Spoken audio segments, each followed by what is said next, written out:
Hello everyone, this is CJ Novo 992 and today we're back with another brand new video. Today's video we are here with a video during the international break, and that right there is enough to smile and clap about in my personal opinion, because I don't know if it's just me people, but this international break feels exceptionally worse. I don't know if it's because of the long time between the last one, but aye, it's dragging the soul out my chest. But thankfully we're here smiling for a reason and we're clapping for a reason. We have a video for a reason, and that reason is the Loan Review series. That's right people, it's now the 4th year we've been doing this bad boy, but before we go ahead and dive into what will be an exceptionally packed episode of Rangers related content, as always, just a friendly wee reminder, a cheap wee plug as we call it here on the channel, as there is still over 50% of our regular audience who tunes in to every video not hitting that subscribe button. If you don't mind helping the channel out by hitting that subscribe button, it'd be greatly appreciated. We are trying to reach the 55k dream, and if we can get that number down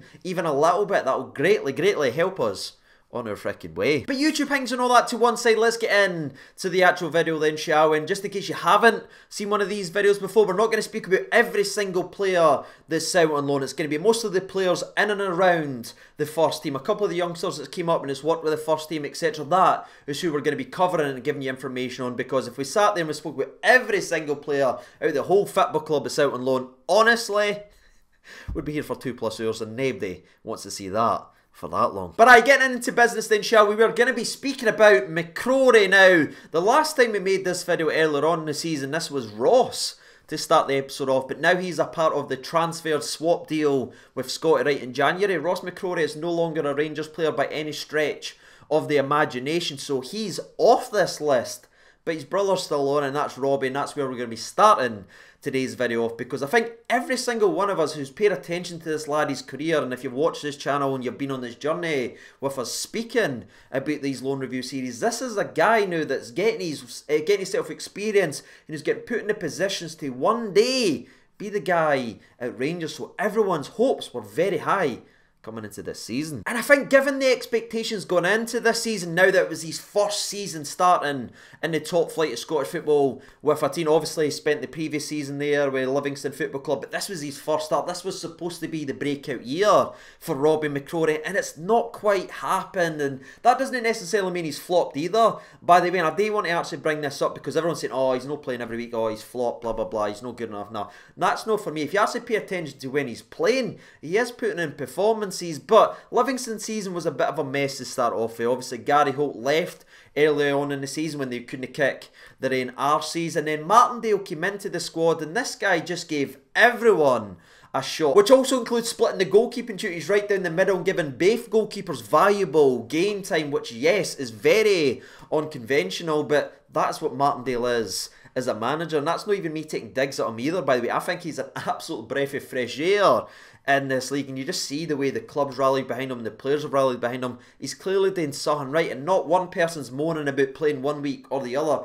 Everyone gets an opportunity, and it's a team collective effort. That's something he stresses and something he puts into place. But if you're ever wondering who he thinks is his best goalkeeper, you just need to look at the cup final where Robby Mccrorie was selected for his first cup game all season, and that was in the final. Yes, they did eventually go on to lose it 1-0 in the game, but that's no fault to his overall performance into the game. And I think that for me just tells you where Martindale actually sits. If he was to pick his best goalkeeper for a cup final, well, he did, ladies and gentlemen, and that was Robbie, and that for me carries a lot of weight. But I guess it's how you look at it. For me, I'm still very impressed with Robby Mccrorie. I think he's still got the intangibles. I still think he's a tremendous shot stopper, and I'm not giving up on the lad, and I still think he will have a big future at this football club. Moving away from the goalkeeping spot though, I think we'll work our way from the back to front, so we'll now move in to the old centre-back spot then, and we have two centre-backs out on loan from Rangers Football Club, Lewis Mayo and George Edmundson. I think we'll start with Mayo first, as he's obviously down there on loan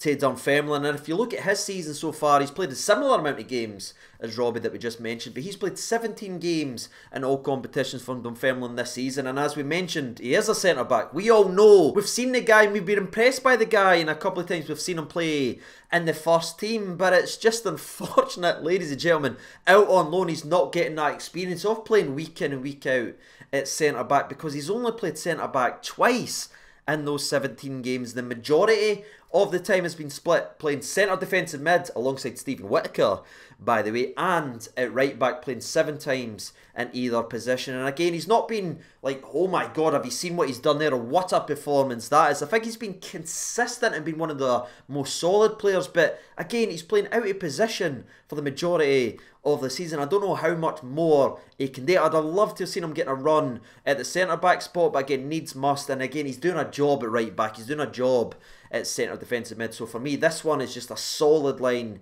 of consistency. Nothing too great, but again, nothing too bad. In those 17 games, by the way, he has picked up 2 yellow cards and been sent packing once. Now though, the other centre back that we have on loan has thankfully actually been playing as the centre back for the majority of the time, as obviously George Edmundson is down there at Derby getting managed by Wayne frickin' Rooney. Does it feel like Football Manager yet, ladies and gentlemen? But regarding George Edmundson, I don't think he's really took hold of the loan I think a lot of us were expecting, because we know he's a very, very good footballer, but so far, since he's went down there at the end of January, obviously on deadline day, he's only played 6 times in total for Derby, grabbing a goal and putting in very good performances. I think if you look and you pay attention to the social media reports and what people are actually saying about the laddie when he has played, it's been positive, it's been strong, it's been praised, but he's just not getting enough of it right now, and I think a lot of that goes down to Derby chopping and changing as they're really going through a sticky spell right now. I think a perfect example of George Edmundson comes in, plays centre-back, plays the entire game, gets a 2-0 win over Huddersfield, getting a clean sheet in the process, but the next game week he's benched, or the next game week he gets 60 minutes, and I think that stop-start has kind of stopped him again for finding that consistency. But again, a lot of that I think goes down to the fact he hadn't played for so long. He had to get match sharp, he had to get match fitness. So it's going to be interesting to keep an eye on the Championship to see now, as he's getting more minutes, if he can now go ahead and really put himself in that starting 11 under Wayne Rooney and play out the rest of the season. But aye, that's it for big George Edmundson. 6 games, 1 goal and a couple of clean sheets, but not enough. And by the way, as we like to have our centre-backs played out of position, he's also played 1 game as centre defensive mid as well. Now though, it's time to move away from the defence and get to the old midfield, where we have 8 players out on loan for the Glasgow Rangers playing in the midfield of various leagues and various teams. The first one, we're going to keep this one a wee bit shorter than normal because it is Jamie Murphy, and we all know the circumstances. Jamie Murphy will be a Hibs player. He's signed a pre-contract with them. He will be moving on. But as he's still technically a Rangers player right now, Jamie Murphy has played 21 games for Hibs, grabbing 2 goals and getting 4 assists, which is great to see. And I wanted to mention it because that's a guy who bleeds blue, like all of us watching today's video. It never quite worked out for him. He got a really bad injury at the wrong time and he fell away for the team. Now he's just getting back playing football. So to Jamie Murphy, I wish nothing but the absolute best, and it's been a solid season for the man as well. Another Rangers midfielder that's went ahead and made 20 odd appearances this season is going to be the very highly rated, the very highly thought of Mr. Josh Mcpaque, who, if you remember, his first touch in a Rangers shirt in terms of playing with the first team was to try and nutmeg the opposition player, which he did, by the way. Aye, it's him. He certainly doesn't lack in any confidence and belief in his own ability. But this season right here, I think for me, has been a very interesting one for him, as he's spent out on loan to 2 different clubs, a 6-month loan and a 6-month loan. And in those loans, he's played 25 games in all competition, 10 for Morton, where he was able to go ahead and grab 2 assists, and he seems to like that number 2 as his second loan of the season to Harrogate, where he's made 15 appearances. He's actually grabbed 2 goals as well. And for me, I'm looking at those 2 loans, and I'm seeing a young talented kid that's got all the ability on the football you can ever ask for at that age, but he's learning the game, he's knowing when to skill, he's learning when to get the head up and pass, and for me that's been a valuable loan for Josh Mcpaque this season. And the fact that this guy's got no ego, he's willing to roll his sleeves up and get kicked for pillar to post like he is. By the way, anyone's paying attention to him actually playing football and seeing the clips, he's getting kicked for pillar to post, but back up right away once on the ball, and that's going to help him invaluably, and I think going in the future and playing for Rangers Football Club, because we've got a player like that. His name's Ryan Kent. He gets bluttered everywhere, straight back up and go to the ball, and you can see Josh Mcpake's trying to add that to his game and get that mindset of, right, they're trying to kick me, well, I must be doing something right. He's definitely still a project and still far away from the first team, but it's a project I can't wait to see how it ends up being with a couple more loans and more experience playing football week in and week out. Speaking of projects, by the way, let's go ahead and speak about our boy Kai Kennedy, who, if you follow me on Twitter, by the way, which the links are down there in the description below, I've been posting a lot of this guy's clips and his skills and his goals and his assists, because this kid right here has absolutely exploded out of the traps and he's just having fun with the football, and that's so rare to see these days, that a player getting loaned into the lower divisions just going out there and enjoying himself. But the smile is wide, he's skilling people, he's scoring fantastic goals, he's doing brilliant work for Raith Rovers, and he's been one of the main reasons why I love doing this loan review series, because just seeing a Rangers player going out and doing that just makes you feel good inside, man. Now, I know some of the scumbag papers and everything came out there and was trying to say this about the laddie or this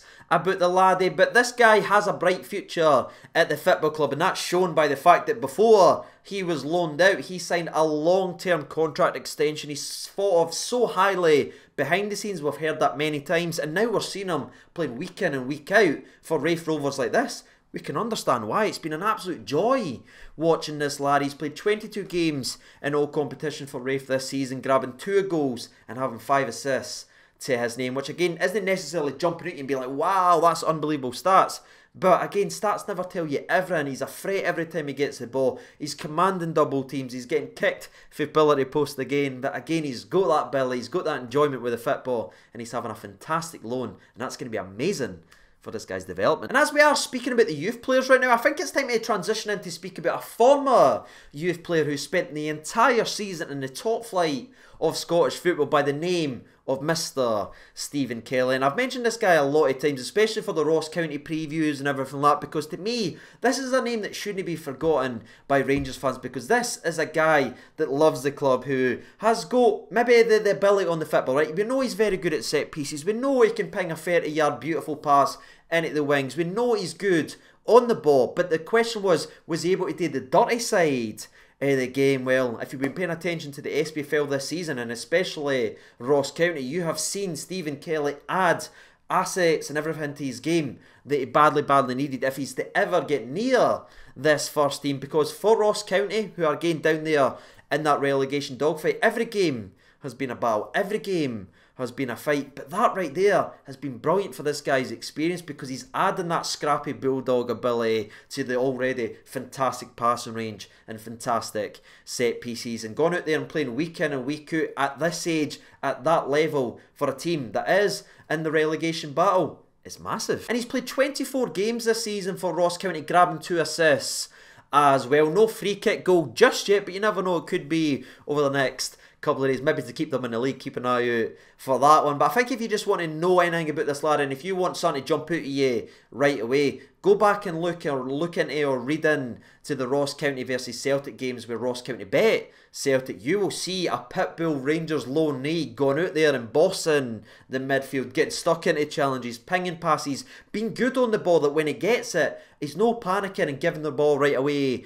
to Celtic. And that's the touch of class. When he does get the ball, he's no panicking. He's willing to take it in dangerous areas. And for me, this is a player that's got such high ability, and he's playing week in and week out at the top flight of Scottish football at this age. This could be someone that we look at maybe next year or the year before to eventually start making and getting an opportunity near the first team. Again, no saying he's going to throw this guy out the team or throw this guy out the team, but it could be a rotational option where this is a young Rangers player who's got the intangibles and he's got the abilities and he's put in the hard work, so he may be given an opportunity to see if he can bring that in there, because he's tidy with the football, he's got an engine now, he's got that wee bit of grit that Rangers likes and his midfielders, and Steven Gerrard likes and his midfielders. So aye, didn't forget about Stephen Kelly. There's certainly a player in there. Speaking of a player in there, by the way, let's go ahead and speak about our boy, Mr. Glenn frickin' Middleton, who went ahead and done Middleton Hings for St Johnstone in the most recent game that's got his name absolutely everywhere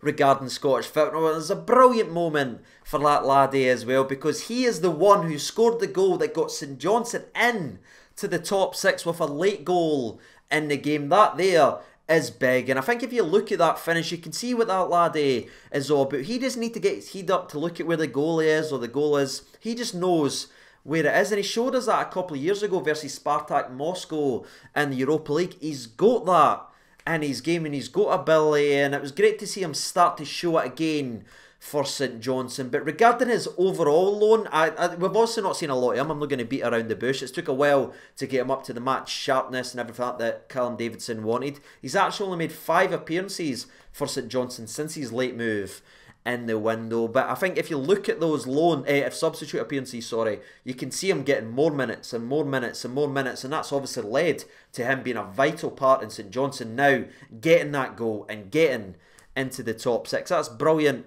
for that laddie, and I'm sure now post-split, now that everybody's loving him and he's getting more minutes, we're going to see even more at Glen Middleton. So keep an eye on that young laddie as well. Again, still only 22 years old, still got a big future ahead of him. And Glen Middleton, Dane Middleton hangs, it's always nice to frickin' see. And the next player's an interesting contrast from Glen Middleton, because we talk about a player, right, who's come into a team that was already doing very well. This is a team that won a cup this season, right? He's trying to break through a team and into a position that they are very good in so far this season, but he's took his opportunities and he's took his chances when he's been subbed on the park to offer some. That's why he's getting more minutes and more opportunities.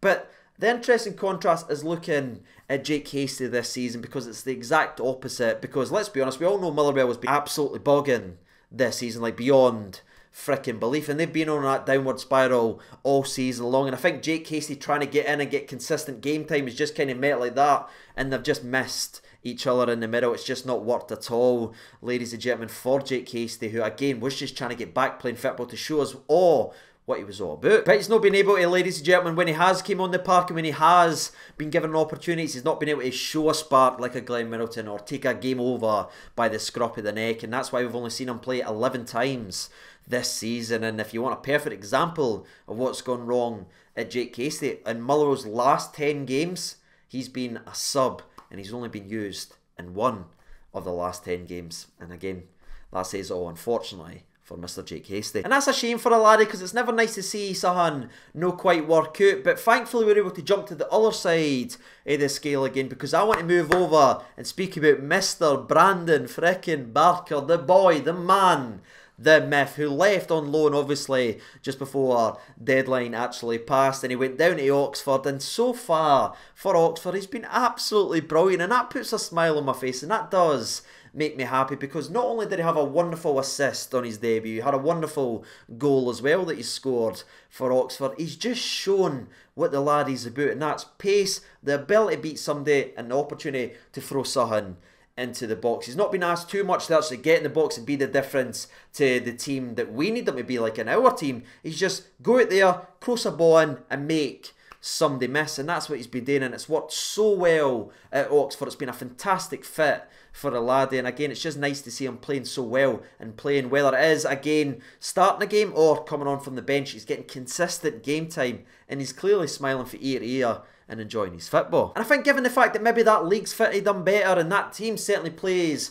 to his strength, you're seeing why he's played 14 games and he has 2 goals and 2 assists. He's one of the most dangerous players when he has got the ball and he's able to run at defenders, and he's not playing against a park, the bus side, every single time. When there's space there, he's playing very, very well, and it's great to see. So good luck to Brandon Barker. Hopefully he keeps it up and hopefully he can earn a move somewhere where he can play like that week in and week out. And last but not least, ladies and gentlemen, if you are still here, by the way, because I don't know how long this video's been, thank you so much for your support, but I've left this sort of best till last. Again, I'd argue maybe Kai Kennedy's up there as well, maybe Stephen Kelly, given what he's been able to do for his body work this season. But in terms of impact right away and flicking a switch and just looking absolutely brilliant, we have left the best to last, and that is none other than Jordan frickin' Jones, who's went down to Sunderland like we all knew he would, by the way, because we all know when his head's down and he's concentrating on the football, he's a good player. That's what frustrates us so much about Jordan Jones. But he's went down there, and he's attacked the loan the right way, and he's been fantastic. He's been dangerous. He's been one of Sunderland's most consistent and best players since he's went down there. If you've not seen his screamer, by the way, it is an absolute scream frickin' dream, and I love the fact that he gives the celebration of Morelos every time he scored. That's a bit of class for him. Every time he scored, the 2 times he scored, he's done the Morelos celebration, and that's brilliant for Mr. Jordan Jones. And that little phrase there, brilliant, from Mr. Jordan Jones, is something that's been said a lot by people down south watching Sunderland Football Club, because he's played 10 games, he has 2 goals, and he has 3 assists to his name, making it 5 goal contributions in just 10 games for Sunderland. You just need to go on his social media feed, or especially Sunderland's at all, and you will see nothing but praise and love, and people want them to be kept at that football club. And again, that's brilliant to see our boys go out there, make an impression, make a good impression for the football club. We know what he's done off the field, we know he's been involved in silly stuff before, but when he's heads right and he's heads down playing football, he's a very good player, and he's shown that for Sunderland. And that is where we're going to be ending today's video off, on a positive note. Speaking about positivity and seeing a Rangers player just attacking alone and going ahead there and playing to a level and making us look even better as well, by the way, giving us a good freaking name that we're able to loan a player of that ability out because he's not needed for the first team. Makes us look a hell of a lot better as well. But that's us, ladies and gentlemen. I'd love to know what your thoughts and opinions are on the players that we've broken down and spoke about, and maybe some of the others like Dapo, Ben, who we've not actually broke down in detail, which we will at the end of the season. But share your opinions down there in the comment section below. Hit the like button if you didn't mind. That helps to come up in suggestions and recommendations for people. But until then, until the next video, ladies and gentlemen, I've been CJ Over 92. Thank you so much for watching. All the best, and bye-bye.